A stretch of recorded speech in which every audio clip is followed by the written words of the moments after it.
A palavra de Deus, ela é viva, perfeita e eficaz. E o registro bíblico de hoje é a terceira parte da nossa série da divisão das tribos, a divisão do reino. Nós, na parte 1, falamos a respeito de Abraão, Isaque e Jacó, o nascimento das tribos de Israel. No capítulo 2, falamos de Moisés, o êxodo do Egito, começo da formulação da nação de Israel, divisão territorial, separação de tribos. Então, começo do estabelecimento religioso, espiritual, territorial, geográfico, histórico. Então, todo esse registro começa a ser feito com Moisés na parte 2 da nossa série. E agora, iniciando a parte 3, nós encerramos a parte 2 em Josué enviando 2 espias e eles ficando na casa de Raabe.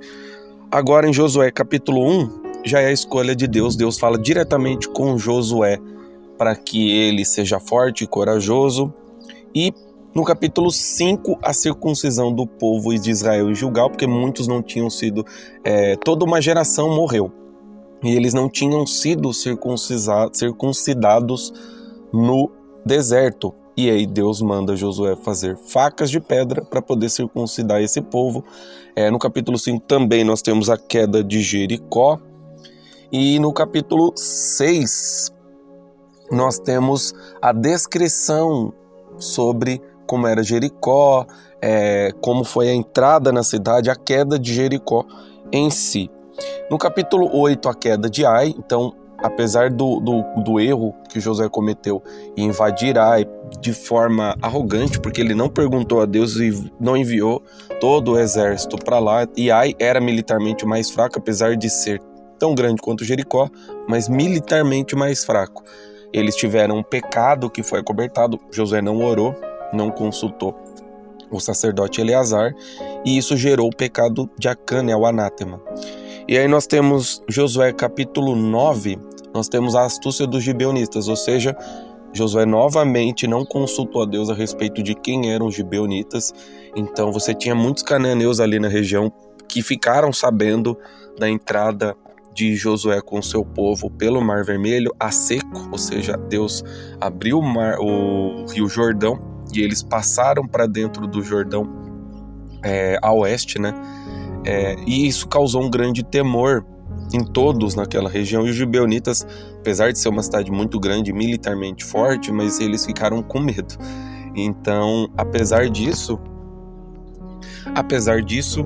os gibeonitas fizeram aliança com o povo, e isso desemboca em uma das passagens, talvez uma das bonitas, tem vídeo no canal a respeito de Josué 10:10, que fala do dia em que o sol e a lua pararam, tá? Então isso eu não vou entrar em muitos detalhes, mas em Josué capítulo 10, esse fato foi para Josué e o exército ter tempo de destruir 5 reis que perseguiram os gibeonitas e que provavelmente dariam problema, inclusive Adonisedeque, que era o rei de Jerusalém.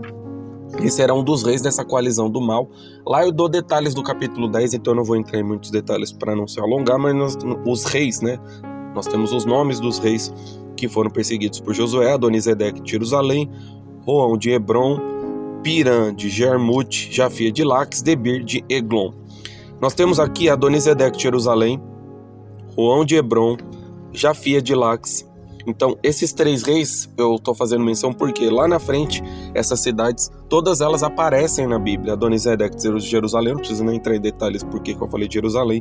Hebron, que é a cidade que é dada a Caleb por herança, mais pra frente eu vou falar a respeito disso. E nós temos também a cidade de Laques, que é onde Davi fica, lá no livro dos reis, mais adiante, que é onde ele fica, e é dado o rei Ax dos filisteus, ele dá a Laques para Davi cuidar, certo? Josué capítulo 12, para a gente não se alongar, a lista dos reis derrotados foram 31 no total, não vou falar o nome de todos, mas todos, desde leste do Jordão até oeste, são 31.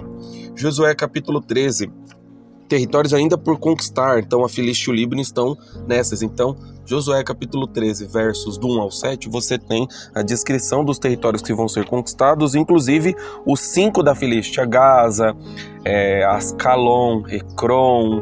Então, esses territórios, Asdod, seriam para ser conquistados. Os sidônios, os libaneses, então todo esse território é para ser conquistado.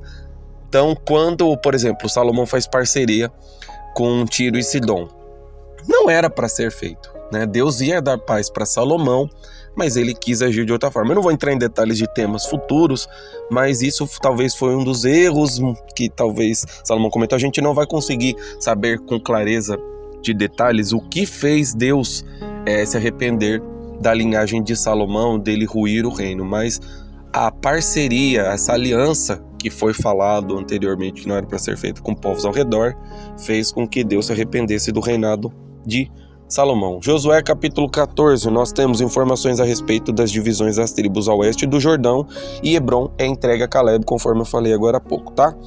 Josué capítulos do 15 ao 19, nós temos algumas informações importantes. Aqui é o ponto-chave desse vídeo. Nós temos no capítulo 15 a divisão dos territórios de Judá.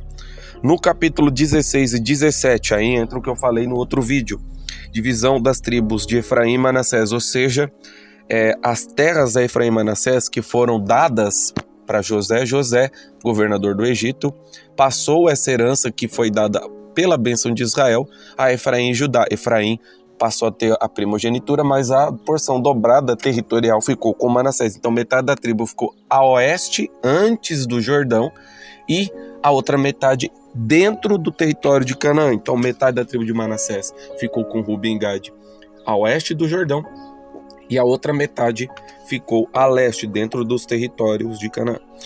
Capítulo 18, a divisão da tribo de Benjamim. No capítulo 19, deixa eu confirmar aqui, 19, isso, aí dividiu as outras tribos menores, Simeão, Zebulon, Issacar, Asser, Naftali e Dan. Então, no capítulo 19 são essas tribos que são divididas. E por fim, no capítulo 20 de Josué, nós temos as cidades de refúgio, no 21 as cidades dos levitas. E o mais interessante, no capítulo 19, tá? Então 20, a cidade de refúgio, ou seja, se a pessoa cometesse um assassinato que fosse por acidente, ela teria direito a se esconder em uma dessas cidades, eles seriam protegidos, e as cidades eram as cidades dos levitas, tá? Só questão de curiosidade. Aí você tem aqui no final do capítulo 19, o povo se reúne e doa terras para Josué. Então Josué teve parte na herança do Senhor, na divisão das terras de Canaã, além da cidade de Hebron, que foi dada a Caleb. Caleb foi fiel 40 anos. Ele e Josué foram espiar a terra com mais espias, e eles foram os únicos que trouxeram informações positivas. Eles peregrinaram os 40 anos do deserto, mas foram os únicos enviados por Deus para poder entrar daquela geração, porque eles seguiram as palavras do Senhor. No capítulo 22, o regresso de Ruben, Gade e meia tribo de Manassés para suas terras a oeste do Jordão. No capítulo 23, Josué é despedida, né? Ele abençoou o povo de Israel. E no capítulo 24, a aliança de Deus novamente refeita com o povo de Israel e a morte de Josué e Eleazar. O que fica de interessante desse capítulo 24? Josué morre, Eleazar também, e os dois morrem. Não fala qual a diferença de tempo, mas aqui deixou claro que no livro dos Juízes não haveria nenhum registro não haveria nenhum registro físico, uma pessoa para guiar o povo já com as terras organizadas. Josué entregou a missão dele com tudo dividido, o que ainda estava faltando por conquistar. Porém, tanto Josué, que é o principal líder, o principal governante, o principal general militar, e Eleazar, sacerdote e conselheiro, né, que eram os dois, Eleazar era um dos filhos de Josué. Então, essas mortes representadas aqui é para dizer que encerrou-se também outra parte no processo de construção da nação de Israel. Esse capítulo da nossa série ficou mais curto porque aqui basicamente foram só as guerras, as conquistas, não temos muitos detalhes assim estruturais. O capítulo 2 ficou mais longo porque tem toda a estrutura política, social, territorial e também a construção espiritual de Israel com o tabernáculo, a Arca da Aliança, todas as punições que foram dadas como sinais da soberania de Deus que foi feito no deserto.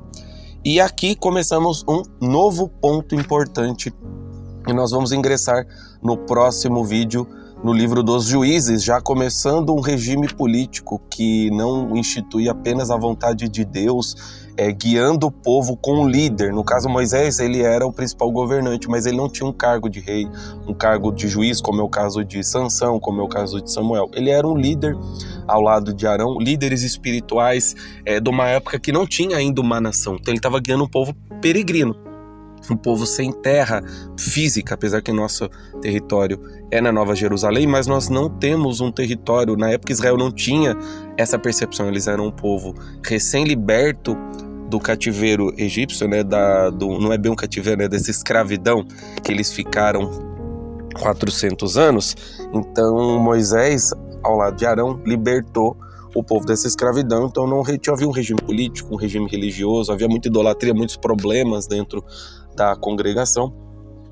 A partir do vídeo 4, nós teremos o começo de um regime político teocrático. Deus escolhe o líder, porém nós temos um líder instituído com cargo em si, certo? Eu disse no prólogo que haveriam 4 partes, porém com um estudo um pouco mais aprofundado eu vi que vão ser necessárias mais algumas partes. Eu acredito que mais 3 partes, porque o contexto das tables é complexo.